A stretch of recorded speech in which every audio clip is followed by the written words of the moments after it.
So let's get started.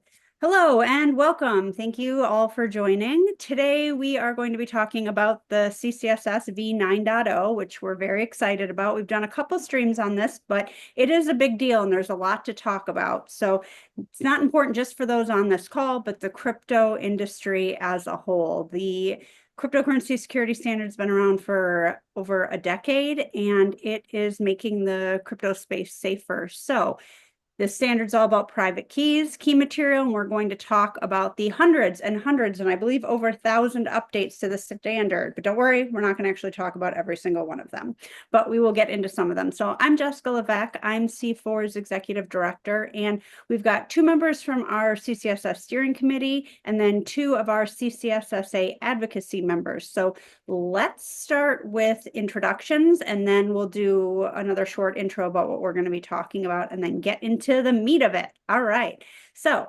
Dirk, do you want to start with intro?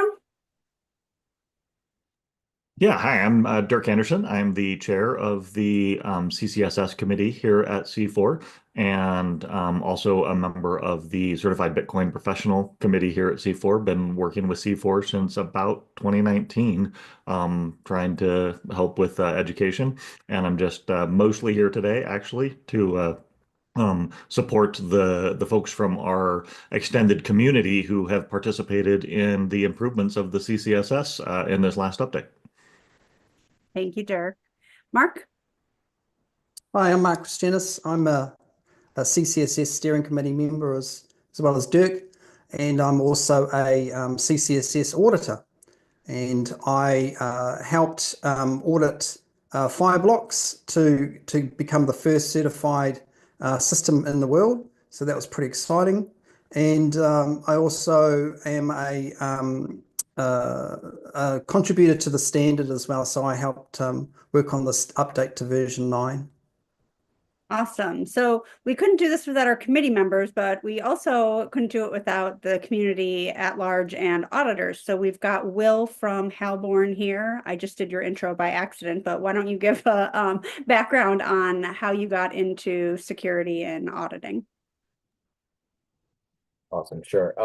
So yeah, my background is mainly in offensive penetration testing. So I was doing that for about 6 or 7 years before I got into the Web3 space with Halborn.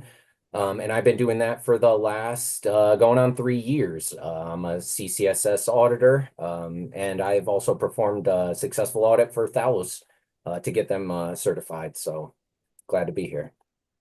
Awesome. Sharnay. Thank you, Jace. Hi, my name is Shanae van Heerden. I'm head of audit at Provenance. I'm also a CCSSA and part of the wider CCSS Advocacy Group.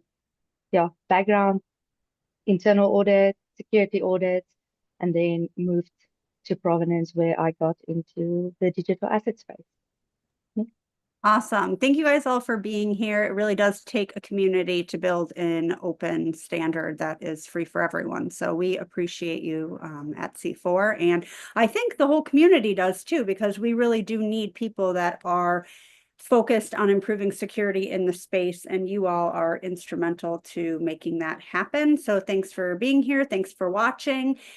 We want your feedback too to the listeners. We're going to get into something at the end that shows how some of the updates happen behind the scenes, and hopefully you'll feel empowered to provide more feedback about version 9.0 because it's constantly evolving. The standard is not static, and it can't be because the tech changes and grows, and so we need to make sure that as things grow, we keep up with the standard to keep it as secure as possible. So this is a follow-up to a previous live stream, but you don't need to have watched that one in order to jump into this one. So in the last one, we also had Dimitro from Hacken on it, but it was this core group, and we talked about what was new, what changed, why it matters, and we're going to get into additional requirements in this one. But basically, last time we covered things like new protections for DeFi and smart contracts. We talked about governance and risk management and real-time blockchain monitoring. So we're jumping off from there to get into some additional requirements. So I think we briefly touched So you don't have to have watched it, but you absolutely should. Yes, afterwards, go and Yeah. watch it. Thank you, Dirk. Exactly. Good call. So what we're going to talk about today is single signers. We're going to talk about physical security, some behind the scenes looks at what we're doing. There is a spreadsheet involved, but I'm going to warn you, it's a fun spreadsheet. Like it's exciting because you get to see what's happening behind the scenes. Dirk, absolutely no eye rolling. But really, like it is cool to see how things evolve and grow in the standard, and we want you guys to get a sneak peek of it. Okay, so let's jump in. Mark, do you want to talk about the single signer mechanisms and how we are incorporating that into the updated standard? You're muted, but I'm sure what you're saying is amazing. The last stream we did, we talked about the fact that the steering committee was looking at just doing a revision of the entire standard in July last year. And we had the stakeholders feedback program. So anyone in the world could submit feedback about the standard and, things such as what's missing, what needs to be improved, what is something that's maybe not really pertinent these days to be in the standard. And so the stakeholder feedback program was so successful and we got so many responses that ultimately we had to extend our delivery date on the new version of CCSS. And it ultimately ended up then in December last year, we had to just draw a line in the sand and say, right, that's it. Let's just do version 9. It was supposed to be the initial version that we were going to release was going to be 8.2. And but we made so many changes, as Jessica pointed out, was over 1,000 individual changes. We made such huge changes that we decided to go up a level and call it version 9. Basically, a lot of the feedback that we received was talking about the fact that CCSS version 8.1 only really supported multi-sig wallets. So in order to reach level 2 and level 3 of CCSS, the wallets that were in scope for the audit had to be multi-sig. And so the feedback that we got was talking about the fact that, well, what about hot wallets? What about infrastructures that need to process customers' transactions quickly? And there was no time for waiting around for key custodians to come together and sign a transaction as for a multi-sig wallet.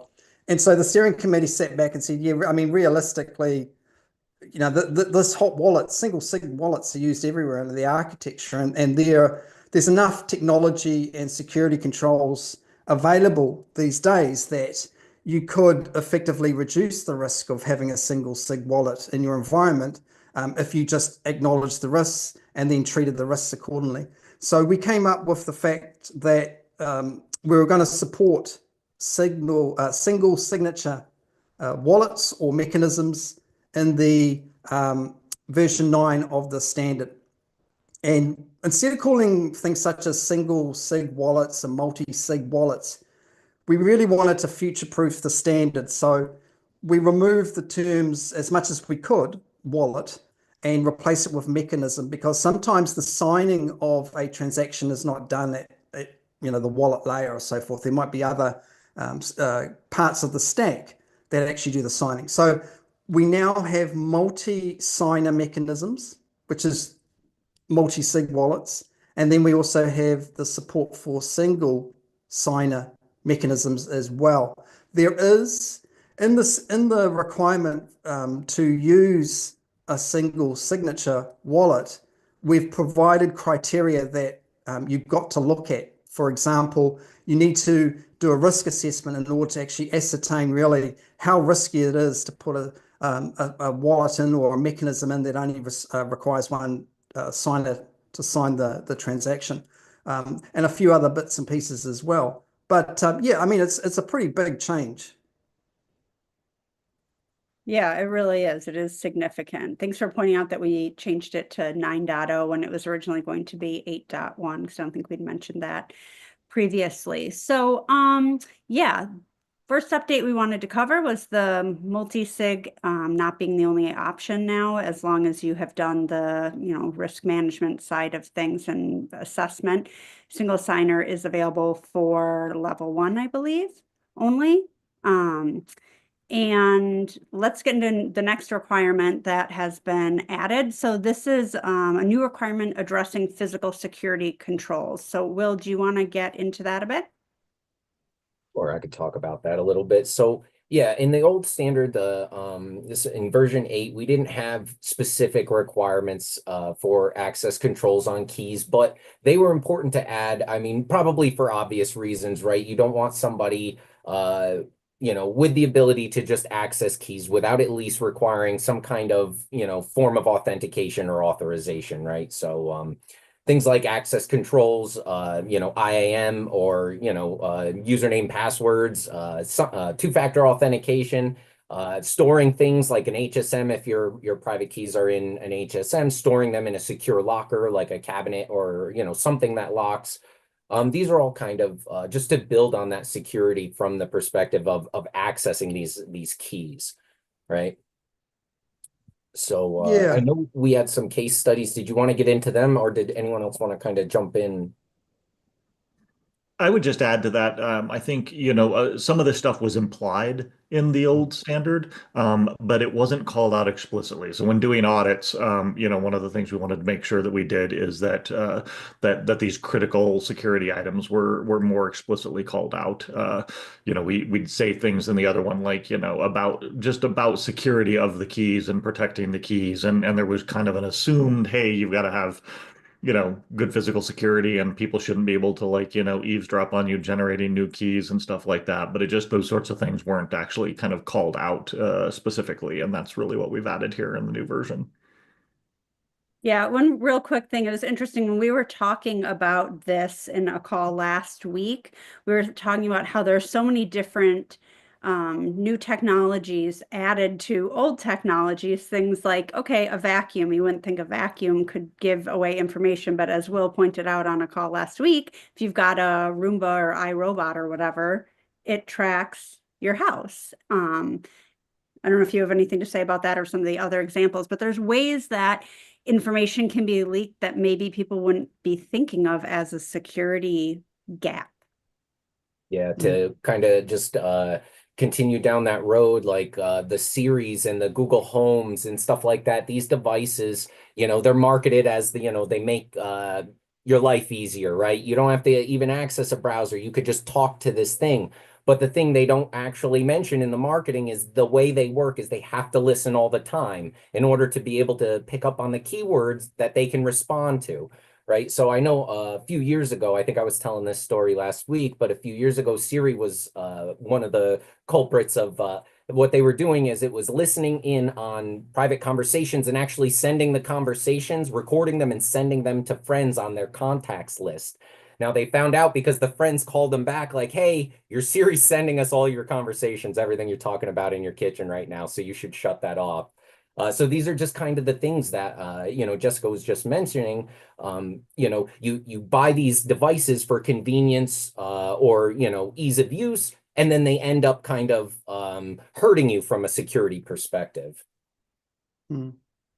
Yeah, I'd like to add to the physical security controls also are mainly focused around the key ceremonies.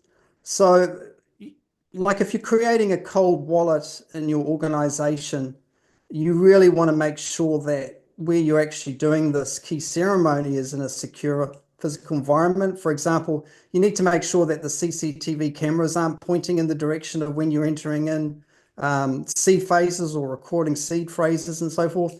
You need to make sure that there's no recording equipment around, both visual,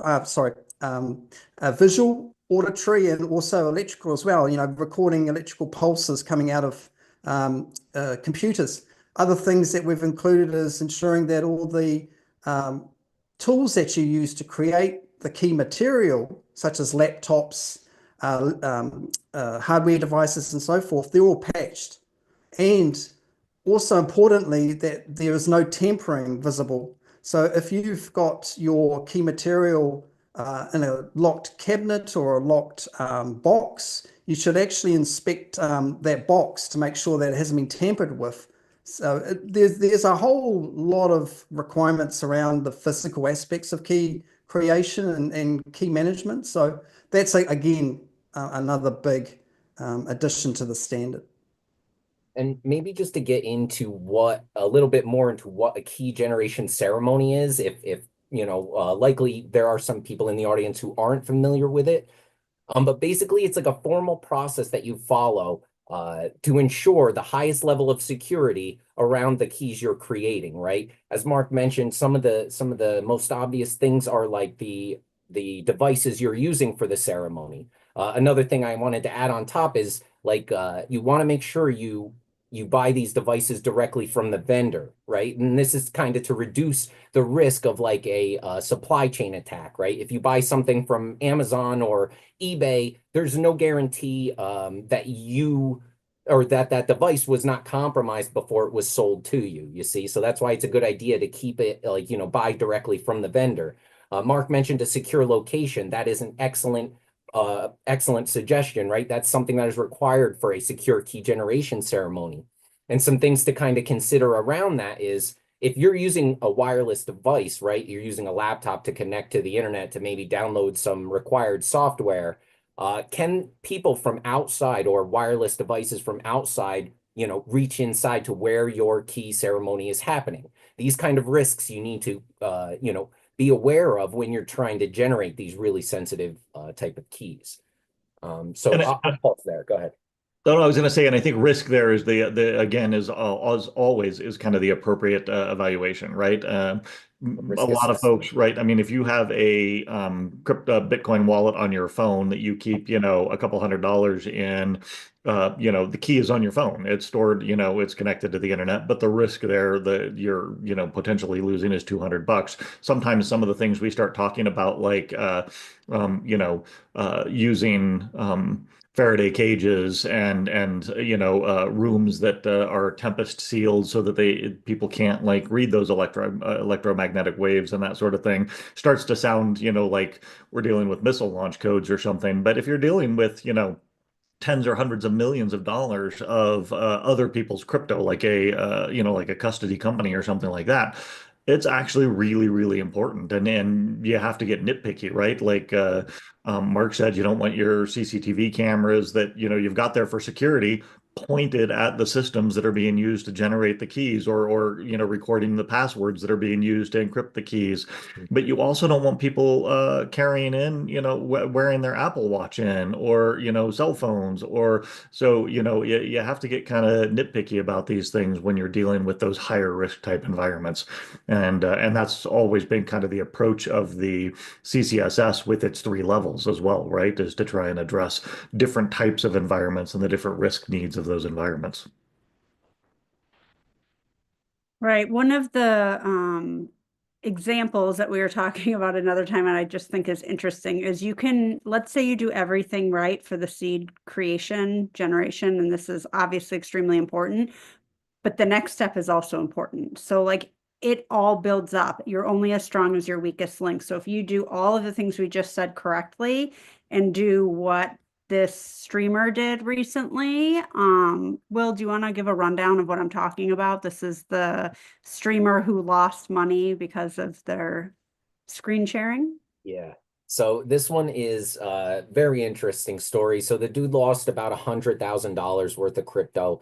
And the long and short of it is basically he was streaming online with his computer that he stored his seed phrase on his desktop. It was like on a little sticky note, on his desktop. And as he was streaming, he shared that screen and consequently his seed phrase. And, by the time he finished his stream, he noticed his wallet was empty. Because everybody watching it had access to view it, right? So even if, as Jessica was saying, even if you do everything securely from the key generation side, if you don't store it securely, if you don't put access controls in place, you could lose it in a second. You could lose it very easily. Yep, absolutely. You have to keep security top of mind at all times when you're doing anything related to keys. So not for the faint of heart. You have to obviously really be diligent and keep up with this. And I think when I first started, I might have naively thought that this was happening more than it is, but I have literally had conversations with people about the CCSS that have had comments about private keys not being something that they pay that much attention to. And we're talking about CEOs and founders of very large custodians and exchanges that if I said their names, you would know who I was talking about. And we're storing our money with these people who are like really blasé about it, like, it's fine. But we keep getting these examples that it's not fine. And so not to as a scare tactic, but as a let's grow, let's keep increasing crypto adoption. And in order for that to happen, we need people to trust this technology. And it's not the technology, it's the humans that are causing these weaknesses. So yeah, I think that's extremely important. And I will be screen sharing in a bit, and knowing about people who stream and end up doing things like that, I always get nervous, even though I would never have that on my computer. But still, you see these things and it's like, you should be diligent, even if it's something that you're not doing. People make mistakes. So speaking of making sure that like I wouldn't make a mistake doing that, I wouldn't, because I've gone through training, and that is another requirement that has been added to the standard. So Shernay, do you want to talk a little bit about training personnel in key management? Yes, definitely, Jess. Also wanted to say it follows so great from the examples that you guys just gave about being like constantly aware, and humans can sometimes or often be the weakest link. So I think training and accountability is something that's often overlooked in cybersecurity. But you can have the best cybersecurity policies in place, but if that people handling the data or the private keys don't know what they're doing, it all falls apart. So another analogy, I just like to keep those on hand, especially if I'm talking to people in my organization that might not be in the technical aspect. It's like handing someone the keys to a vault, but you don't teach them how to secure it properly. You're just waiting for something to go wrong. And that's exactly why the CCSS is introducing training and accountability. It's about making sure that the right people are aware of their responsibilities, and they know exactly what to do and how to protect the key material. And if you look at it like who needs the training, it's not just the folks that are holding the private keys. It's also developers, security engineers, system admins, basically anyone that could impact the security of the key management. And you could go so far as to say that even legal and compliance, they need to understand the risk involved in key security.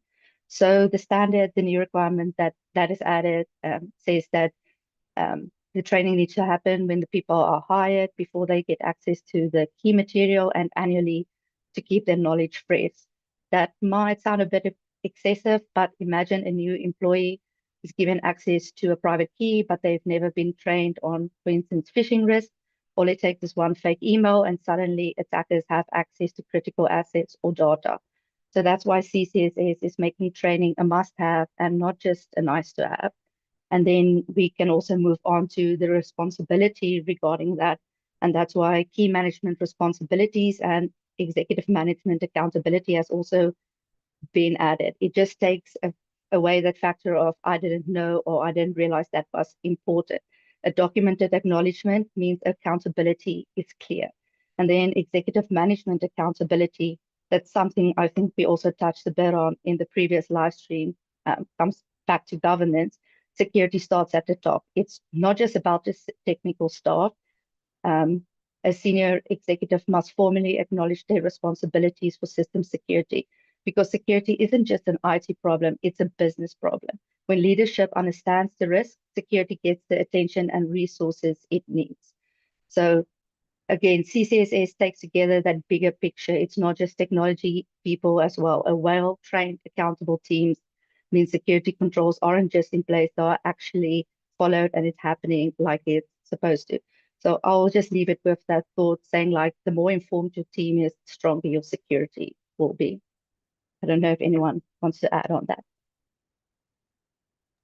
Yeah, well, and I think oh, go ahead, Dirk. I was just going to say, no, that was like awesomely comprehensive. I was just going to tie it back to what Jess said about the CEOs and stuff earlier, and that the training should be appropriate, right? So, like Shani said, listed like, all these different areas where the training needs to occur, right? The CEO doesn't need to understand how the cryptographic keys are generated or how they work. They need to understand the risk associated with the loss of them, right? And because we're dealing with crypto, where once the money moves, it's gone, right? There's no middleman to claw it back through. They need to understand that risk is different than potentially what they've dealt with historically with bank, risks or credit card risks or something like that. So um, the training and the education needs to be appropriate, for what the person's doing. We're not saying that, everybody needs to understand every single aspect of how elliptic curve cryptography works or, the hashing algorithms function and that sort of thing. So. Yeah, absolutely. And like we keep seeing these examples in the news of, we talked earlier about somebody who was streaming and they made a mistake and they exposed their private keys. But there's also examples of people that are doing things on a larger scale in different ways that like this just continues to happen. And we keep seeing these news stories and it's honestly really frightening. And it's not to frighten people. We're sharing these so that you understand what can happen and really how important the training of personnel is. There was an example recently. It happened in Chicago in October, but they just released the FBI files on them very recently. And what happened was that somebody was kidnapped, or a family was kidnapped, and they did it by pretending like they had run into the garage door and kind of knocked on the door and said something, and the money was taken. Now, I don't know more about like, was it the family's money, or did the person work somewhere? We'll get into some other examples as well, but things like, what do you do if somebody comes and knocks on your door? If you're at work at the office, or if you've got a multi-sig and you're at home and you've got access to one of the, key shards or some type of key material, how do you handle that? And this is where training comes in ahead of time, because if you know in your head what you're going to do beforehand, you're going to be less flustered, less likely to make the mistakes. And sometimes having that training can prevent it. Not saying that it's the victim's fault. This isn't victim blaming at all. It's acknowledging that there are things we can do that can make, a difference or prevent it. And it won't always, but there are steps out there to take. And this training is super important and is not always happening, especially with technology. People might assume, oh, you understand all of this stuff. Like maybe you do understand elliptic curve cryptography, but does that mean you understand that if somebody knocks at your door and has a story that you shouldn't open it, that those things aren't necessarily both happening with somebody? Is there anything I missed about that story, or any other stories, true stories that we want to talk about that explain what is going on? Is there another? I'll give you another example. So Consensus Hong Kong is next week, and I'd imagine maybe over 10,000 people attending this conference in Hong Kong. So you would consider that some of the executives or the key custodians of these large institutions that are attending this conference have been trained to ensure that they don't actually really give away too much information at these conferences about if they have access to key material or if they have the ability to transfer funds and so forth. And even at an executive level, especially now, Jessica and Shanae were talking about, executives being kidnapped and so forth, and the $5 wrench attack, as people know it. Really, if executives are attending these types of conferences all over the world, that they should be trained in actually personal security to understand that any kind of information that they give away is basically could be detrimental to their own physical safety regarding these types of things, especially if you go overseas to different countries where the laws or the jurisdictions and legal jurisdictions and so forth are a little bit fuzzy. For what was the one where the two gentlemen from, was it Binance, that went to Nigeria and they got detained and one escaped? So these are, and one of the gentlemen had health issues and all types of things. And I think it was the Nigerian government, or was it the Kenyan government? Anyway, they were executives and they went over to a country, and the governments held them to ransom because there was some disagreement in terms of custody services and so forth. So again, training, as Dirk mentioned, training needs to be appropriate for the role. And I would just add on top of that, one of the benefits of the CCSS, if you advertise loudly that you are CCSS compliant, is that the CEO doesn't have access to the funds, right? Yeah, the likelihood that you could have a CCSS validated scenario where a single person like a CEO had direct access to the assets is, I mean, I don't think it could happen.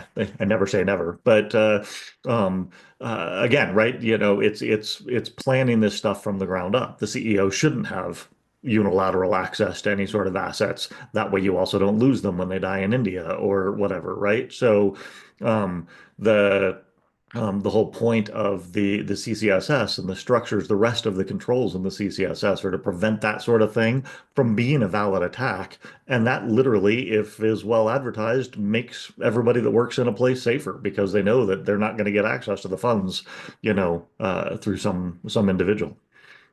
If I can just jump in, Dirk just said if, a CEO dies in India, so we've talked before about how a lot of the requirements are built specifically from situations that have happened. And so Dirk was talking about Quadriga CX and the CEO disappeared, died, gone, all of those assets. And so the standard, that's one of the things the standard was built on, is things like that have in fact happened to large companies. And you might say, like, I don't know about Quadriga CX. Yeah, because it doesn't exist anymore. Like, it's gone, the money's gone. So it might seem like, well, it's not having the companies I know. Well, yeah, it had. Everybody who was around back then knew. We just don't know about them now because it's no longer in existence. And it's really a tragedy on many levels. So, okay. I think that was really helpful and good to explain how this works. And I guess I have one more thing I just want to quickly point out. I was talking to somebody who works at a larger company, and she was talking to me about how important personal safety is for the executives at their company and how she's done training. And then the person who's telling me that she has done training started telling me information that I don't think she should have been telling people. And so I was like, oh no, I'm good. Like, I don't need to know more about that. But sometimes you've got the person who's training who actually doesn't understand that what they're training their staff to do isn't safe because they're not a security expert.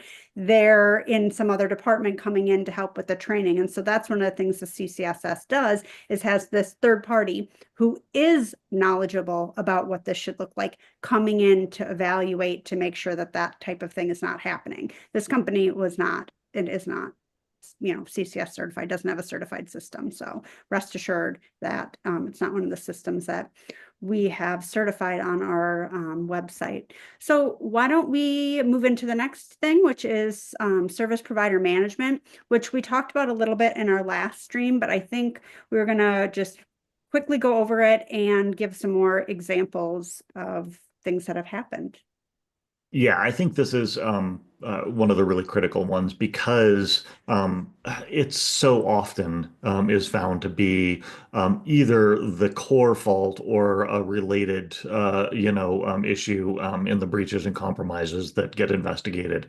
And so that was one of the areas we enhanced based on the feedback from folks in the community, was around the third parties that you use. And so 2.03 has some requirements in it that specifically look at your procurement processes, how you choose third-party vendors, and again, right, what we're looking at is vendors who could potentially impact the security of your cryptographic keys or processes. So, we're fairly focused on that, but you need to make sure that when you're making that evaluation, it's a good risk evaluation and you're looking at the real potential for them to do that.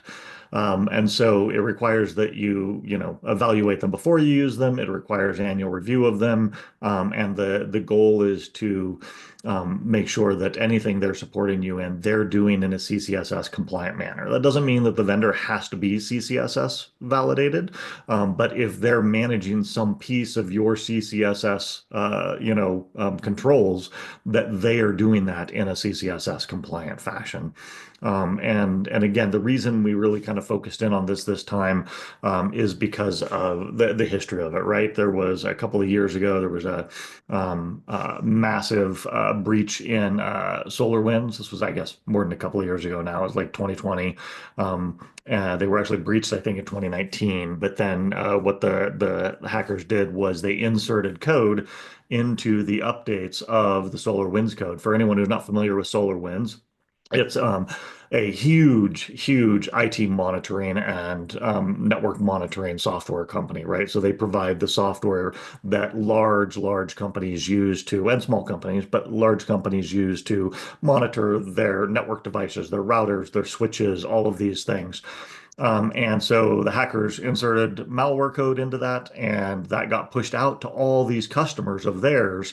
Not only were they breached, and the code was able to be breached there, but then that got pushed out, and thousands. I think they estimated like 30,000 customers of theirs got the compromised code, which then allowed the hackers to learn all about the networks and the network infrastructure and the architecture of those breached clients then, right? So they, and that included what software versions, their routers were running, so they could target things that they knew were vulnerable there and compromise those third parties as well. So it became a backdoor into all these other third parties. And this is nothing new, right? I remember, I can't even begin to remember the year, but it was probably like 1995 or so. Microsoft shipped compact disc, because that's how we used to actually install stuff back then, was from compact discs, of Microsoft Office that had a thing called the concept virus on them, right? So they were shipping copies of Microsoft Office that people were going into stores and buying that already had a virus on them. Um, and really recently, and really relevant to us, the Solana NPM library, so the Web3 .js, the JavaScript API for Solana, which is open source. And so I think this story is really important, right? This is something that all sorts of people just grab off of GitHub and use when they're writing their own code. It got compromised and was stealing private keys. So it's really important to remember that vendors include open source sources as well, right? A vendor isn't just somebody you're paying money to. Again, if it's an outside source that has the ability to impact the security of your keys, then it needs to be compliant with these requirements. Yep. Lots of things can go wrong. So that other set of eyes is super important, and why the CCSS exists and why we've got these CCSS A's. Anything else anybody wanted to point out about the additional requirements or changes before I get into some screen sharing of what that update process looks like? No? Okay. So, especially after all of this, I'm thrilled to be screen sharing. Okay, hold on one second. Let me make sure I'm doing this correctly. Here we go. While you're doing that, we'll just say, like, good screen sharing practices. When you're on a live stream, don't just make sure there's nothing on your screen besides don't have anything else open, nothing on your screen, and be conscious of backdrops, right? People who wear glasses, like a couple of folks on this call, right? Be especially aware of what's on your screen because it'll be reflected. You'll notice the poster behind me. I took the glass out of that. Right. When I first framed it, I had glass in there, and I was like, "Oh no, that's not going to work." It showed all of my screens. So, So yeah, true. be conscious of these sorts of things when you're in online situations. Yeah, I'm so glad you pointed that out, because you can sometimes see the reflection in glasses, and like I'm, moving around a little bit, but imagine if what I had on the other side of the screen was some sort of privileged information. You would be able to zoom in. I mean, technology is amazing. You might be able to read what it is. Right. And you'd think, oh, well, I can't see that. But the hacker will grab the screenshot, right? And maybe it's only there for a millisecond.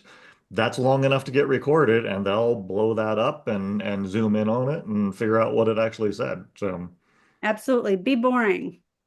Don't have anything that can, be a security risk.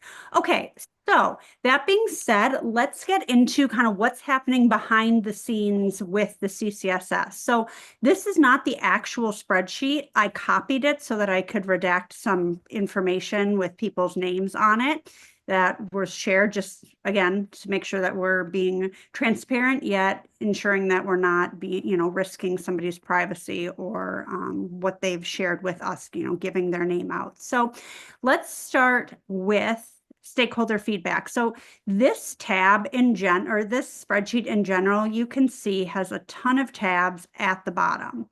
Okay, so let's start with stakeholder feedback. Stakeholder feedback is all of the feedback we got from stakeholders that wanted to share their thoughts on what was going on with version 8.1 and what we should consider. So you can see one of the questions we asked was, are there any requirements you believe should be updated or modified?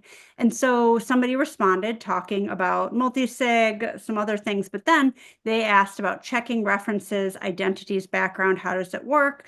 Do we redo vetting, reference checks, all of that? And so things like this were then discussed within the committee calls. And we are going to continue addressing some things. Not everything that we got feedback on has been added yet or will be added. It is an iterative process. I think it's important to share that this is taken seriously. And there is quite a bit of it, and I think it's really important. And that's just kind of, one of the tabs, what's going on behind the scenes. If we were to look at this response also from a stakeholder, they gave feedback on audit logging. Every action from users will generate a lot of noise. It'll be unhelpful to smaller entities. And I'm going to be honest, like we've said, there are so many changes. I can't tell you. I'd have to, kind of go back through and track all of this to see exactly where this ended up. But I can tell you that if we look at this next tab, temp scoping term changes, we can see that we then said, in addition to recording all actions performed within the system, this audit information is periodically backed up to a separate server. We then changed within the system to CCSS trusted environment and the comment here. And like I said, I removed all of the comments from committee members and others because there was, their personal opinions on it. But logging should not only be for the key management system, but for all components within the trusted environment, which is why this was added. And I think that gives you kind of a good idea. I mean, that doesn't directly go into the, next point, but it shows you how these things come together. And there is a lot that is added to these spreadsheets. But lest you think that if somebody makes a comment, it's automatically just added, or if you think that what's happening behind the scenes is that, someone like me is able to say, I'm the executive director, this is what we're going to do. This is what I've decided we're going to add. That is absolutely not the case. I have learned a lot about security since I've become part of C4, but I am not a security expert or an auditor by any means. And so, however, I was able to contribute and give feedback that was useful. I also gave feedback that was not adopted. And I think that's really important to note because there is no one that works for C4 that's saying this is in the standard or I riot. I mean, I guess I could do that. But what really happens is I say, here's something that I've noticed or I suggest, and it was not approved. So an example was 1.05, so the standard as a whole, we changed key to key material. So I made the suggestion to make sure we updated 1.05 because we'd missed adding material in. So that was fine, that was approved. However, I also suggested in 2.04 that we should add key material to the key compromise documentation, and that was not approved. And I don't know, I can't actually remember that conversation. Dirk or Mark, can you remember that specific conversation? Do you? Yeah, I think that's a good example because these are the sorts of things that then get debated, right? I did a little bit of back of the napkin math, and there's about 1,200 lines in the spreadsheet, which means about 12,000 cells roughly and of stuff that was reviewed and or comments by the various committee members. And we would have discussions about this was kind of just like how, minuscule some of the discussions would get, right? We'd be like, okay, well, we're trying to restructure and call everything key material because we want to be talking about key shards, seeds, anything that can be used to make up the keys. But then in this particular case, at the end of the day, we're like, what matters ultimately there, though, is the key compromise, right? Now, if key material is compromised, what you're compromising actually is the key, right? The key is what's actually used to sign. Eventually, the key is what's used to sign a transaction. Any key material compromise is going to lead potentially to a key compromise. But if you're doing things really smartly, maybe not, right? That's kind of the whole point of MPC or sharded keys or something like that is you could lose one shard could be compromised, and the key is still safe and valid because you sharded it in the first place, right? So we decided in this particular case, after going through it, that it didn't actually make the sense to change that. So all the way down to literally just word usage. Yeah, some of these things got debated. But I think what's really important is what Jess was saying overall, right? Is that there were things that came in, and we don't want anybody who did suggest a change and then don't see that change, spelled out explicitly in the standard, to understand that there were, I don't know how many hours, but lots of hours of debate around these things. And it might be that some suggestion of a change was really good idea in a very specific scenario or a very specific environment. But when we started looking at all the different kinds of scenarios and environments that we've seen come into play with this or that sort of thing, we decided that it didn't actually make sense, or it didn't make sense necessarily exactly the way the proposal came in, and it might still have gotten integrated, but in an altered form. So. Yeah, thank you, Dirk. That was really helpful. And it's interesting. It's fun to start to look at the things and really look at these specific details. And honestly, it's fun sometimes to hear. Sometimes it's like just make a decision to the committee, but also at other times it's really cool to hear the discussions going on and then saying, okay, well, we got to come back to this because we can't reach an agreement. Not enough, or not enough people are here today. We've got really good attendance, thankfully, but every once in a while we have to push something back until there's enough people there to be able to reach quorum, but the other discussions will still happen. And so we've got a good mix of people, but all of the work doesn't just happen within the committee. So obviously I showed you the stakeholder feedback, but there's also additions. We touched on this briefly before, but like Will's suggestion for smart contracts. And so we've got someone from the community that made a really big difference to the standard itself. So let's look at let me see here. While you're switching, I'll just add to what I was saying that all those discussions aren't just in the committee meetings either, right? That's we have the stakeholder meetings, and one of the values of the stakeholder meetings is we would have committee discussions, and then Mark or one of the committee members would go to the stakeholder committee or the stakeholder meeting that is open to auditors and other stakeholders, and say, hey, so we were debating this, and we actually didn't come to a conclusion. We've pushed it off until the next meeting because we're looking for more information. What's your guys' take on that? So. Yep, exactly. So this tab, changes from 8.1, is really long. I won't make everyone get dizzy, but you can see this is what we're talking about with all of the changes. But I'm not going to scroll through all of them, but you can see some of them are simple, just inconsistency in language, and some of them are huge, like adding an entirely new requirement. And so we added a requirement to conduct an external third-party audit of smart contracts on initial deployment, then after every significant change to the smart contract code. So you can see here that this is, outline of what the change is. I'm going to be honest, with over 1,000 changes, there are imperfections within the spreadsheet just because it'd be impossible to keep everything absolutely perfect, but it does keep a transparent record of what's going on And on the committee version of this, it has people's comments on it so that we're able to make sure we're tracking what's going on so we can follow back and say, like, why did you or didn't you agree with this? Should we look at it again and kind of refresh memories during the discussion? But I think the other thing too, Jessica, is this particular tab was sequential as well. So there might have been initial changes like from July or August.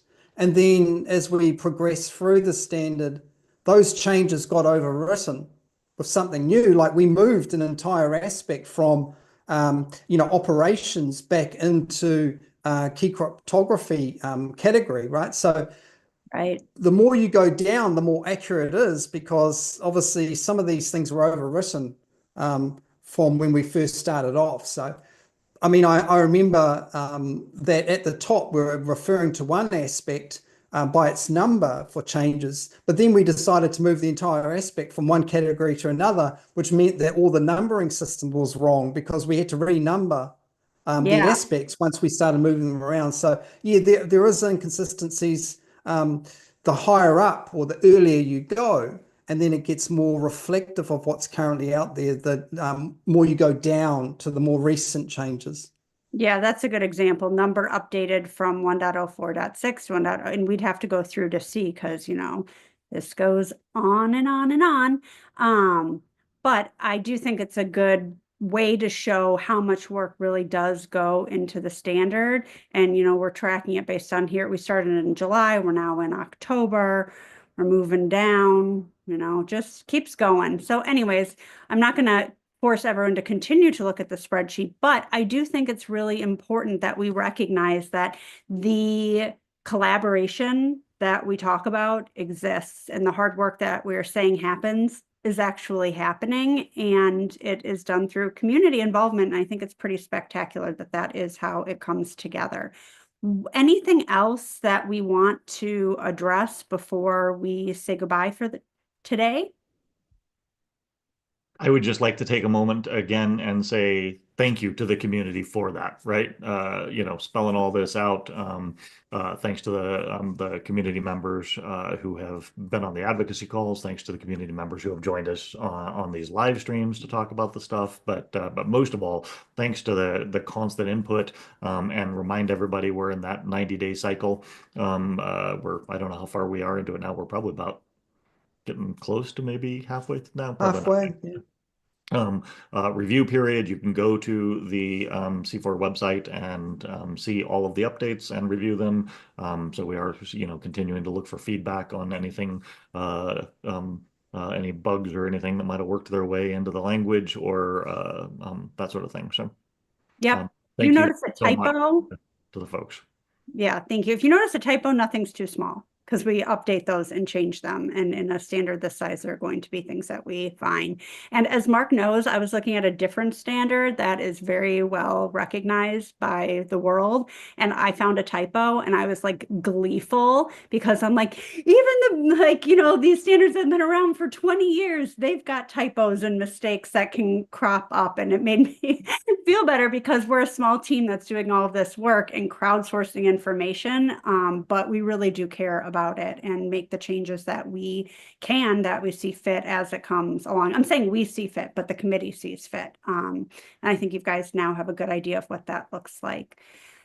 So that is it for today with our advocacy group and steering committee. We'll keep doing these. The standard will keep, being updated and iterated upon as we go, and we'll keep including the public in what is happening behind the scenes. There will likely be a 9.1 that comes out after we've received feedback through this 3-month period. We'll see how it goes, what else we get, but based on what we've seen so far and what we've talked about, there's likely to be at least, a shift to 9.1. And yeah, we'll keep you guys in the loop. Thank you for joining. I really, really appreciate everyone on this call. It's volunteering your time because you care about crypto security, and we couldn't do this without you. So thank you, and we will see you guys next time.